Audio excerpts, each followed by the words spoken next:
بتائیے کہ جو میں نے سوال چھوڑ کے گیا تھا بریک پر جانے سے پہلے کہ کیا جو طالبان کی عبوری حکومت ہے افغانستان کی، یہ حکومت جو ہے یہ وہاں کے عوام کی حقیقی نمائندہ حکومت ہے؟ کیونکہ دوحہ ایگریمنٹ جب ہوا تھا تو اس میں یہ بات طے پائی تھی کہ وہاں پر جمہوریت کو ریسٹور کیا جائے گا، تو یہ حکومت جمہوری ہے یا بندوق کی نوک کے اوپر ہے؟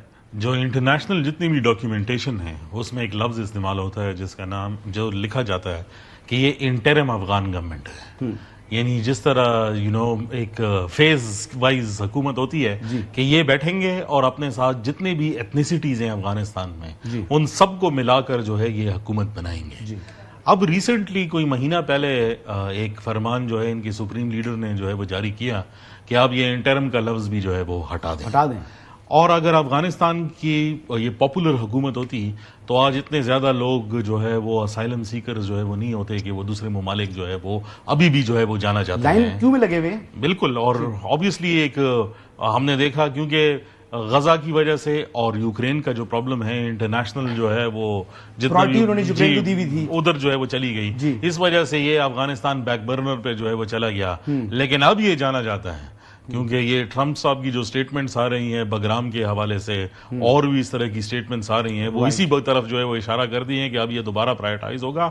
مجھے ایسا لگتا ہے کہ وہاں سے جو رپورٹس آتی ہیں کہ ایک تو آپس میں بھی مسئلہ ہے رولنگ کے لیے، دوسرا یہ ہے کہ جو انٹرنیشنلی ان کو زندہ رکھا گیا ہے فنڈنگ سے، کیونکہ 70% فنڈنگ ساری ایکسٹرنل ہے، وہ اس کا بھی جو ہے وہ وقت گزر جائے گا. ان کے پاس انکم کو ہے کوئی نہیں، خواتین کے حقوق کوئی ہے نہیں. واحد دنیا کا واحد ملک ہے جہاں پر خواتین کو تعلیم کی اجازت نہیں ہے، کام کرنے کی اجازت نہیں ہے. لیکن بہرحال احمد حسن عربی صاحب یہ بتائیے گا کہ اس وقت جو انہوں نے حملہ کیا ہے یہ طالبان نے پاکستان کے اوپر، اس کے نتیجے میں کیا ان کی وہاں پر جو بری حکومت ہے یہ مزید کمزور ہوگی؟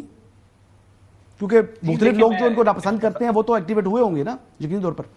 جی میں افتخار صاحب کے ساتھ بالکل اگری کروں گا. دیکھیں انٹرنیشنل سٹینڈرڈز جو ہیں اس کے حساب سے بھی ایک لیجیٹمیٹ گورنمنٹ نہیں ہے. اور اگر آپ انٹرنیشنل سٹینڈرڈز کو نکال دیں، افغانستان کے اندر جو کانسیپٹ آف لیجیٹمیسی ہے، جو ان کے انسیسٹرز کا کانسیپٹ آف لیجیٹمیسی تھا کہ جس کی بیس کے اوپر ملا عمر نے 1996 میں اپنی گورنمنٹ فارم کی تھی، تو وہ دو چیزوں کے اوپر بیس کرتا تھا، ایک طاقت کے زور کے اوپر، اور یہ افغان کلچر ہے ہمیشہ سے جو پاورفل ہوتا ہے وہ حکومت میں آتا ہے، اور دوسرا اس نے کہا تھا کہ میں اسلامک آرڈر لے کر آؤں گا اور اسلامک پرنسپلز امپلیمنٹ کروں گا. مشہور بات تھی ایک ہاتھ میں کلاشنکوف دوسرے میں قرآن، کہ اس کلاشنکوف سے میں سول وار کو ختم کروں گا اور قرآن کا نظام نافذ کروں گا. تو اس سے پچھلے سیگمنٹ میں جس طرح سے میں نے ایکسپلین کیا کہ خوارج کے بارے میں اسلام کی کتنی سخت انسٹرکشنز ہیں، صرف ایک ایگزامپل دے رہا ہوں. اور پاکستان کے اندر جو ورلڈ ریناؤنڈ جید علماء ہیں انہوں نے ان کو خوارج کہا ہے. وہ علماء جن کے سٹوڈنٹس ہیں یہ افغان طالبان کئی، انہوں ان کی لیڈرشپ جو ہے انہوں نے ان کو خوارج کہا ہے. اس کے باوجود یہ خوارج کو پروٹیکٹ کر رہے ہیں اللہ کے نبی صلی اللہ علیہ وسلم کے حکم کے خلاف جا کے.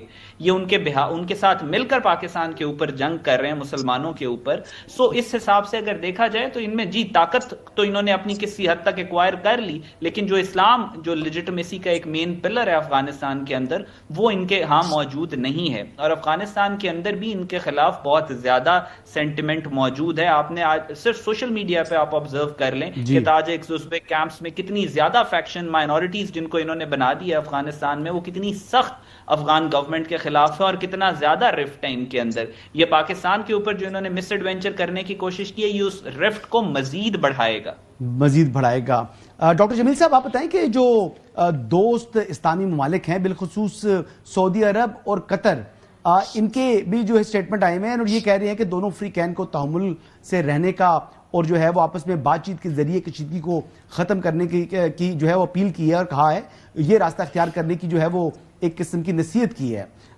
سر کیا کہیں گے کہ اس میں کس کا ڈپلومیٹکلی جو کیس ہے زیادہ مضبوط ہے، پاکستان کا یا طالبان کی بری حکومت کا؟ جی یہ ممالک بہت بخوبی سمجھتے ہیں کہ اس میں پاکستان کا موقف کیا ہے. اور پاکستان کا موقف بیسیکلی تو تمام انٹرنیشنل قوانین کو سامنے رکھتے ہوئے، تمام روایت کو سامنے رکھتے ہوئے اور اصولوں کو سامنے رکھتے ہوئے کیا ہے.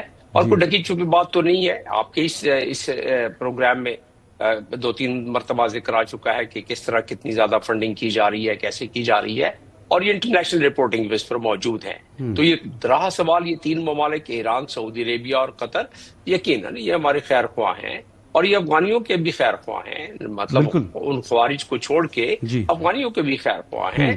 اور ہم ان کی بات پر بالکل، ہم تو کہہ رہے ہیں کہ ہم ریسٹرین کریں گے، ہم تو کہہ رہے ہیں کہ جی آپ اپنی سرزمین کو استعمال نہ ہونے دیں، دوسروں کے ہاتھ میں نہ کھیلیں، ایکسپلائٹ مت ہوں، را کے ہاتھوں آپ جو پہلے 16 کونسلیٹ یہاں ہماری 2600 کلومیٹر پہ کی بارڈر کے دوسرے پار آپ لگاتے رہے ہیں، وہاں سے پہلے بھی آپریٹ کرتے رہے ہیں غنی کے زمانے میں اور کرزئی کے زمانے میں، اور اب دوبارہ آپ اسٹیبلش کر رہے ہیں، یہاں اعتراض ہے. بالکل اور اس کی وجہ سے یہ افتخار صاحب جلدی جاتے یہ بتائیے گا کہ پاکستان نے جو ہے وہ جو خمار تھا طالبان کو اور ان کے جو ساتھی دہشت گرد تھے ان کا خمار جو ہے وہ اتارا ہے، ابھی سبق جو ہے وہ ٹھیک سکھایا ہے یا مزید زیادہ سخت جو ہے سبق سکھا سکتا تھا اچھے طریقے سے؟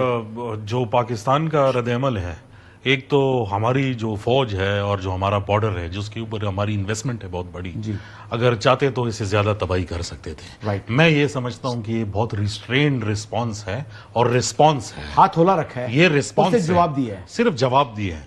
اگر واقعی میں جنگ ہوتی میرے خیال میں it could have devastating effects for Afghanistan. لیکن اگر آپ ISPR کی اسٹیٹمنٹ پڑھ لیں اس میں بہت کلیئرلی لکھا ہوا ہے کہ آپ طالبان کو جو ہے وہ افغان عوام سے جو ہے وہ دور رکھیں، اور یہ کوشش کی گئی ہے کہ افغان عوام کو جو ہے وہ نقصان نہ پہنچے. جی بالکل ناظرین، بالکل جو دوست صاحب ہیں وہ درست فرما رہے ہیں کہ پاکستان جو ہے وہ آج بھی افغان عوام کا خیر خواہ ہے، ان کی تعمیر و ترقی چاہتا ہے.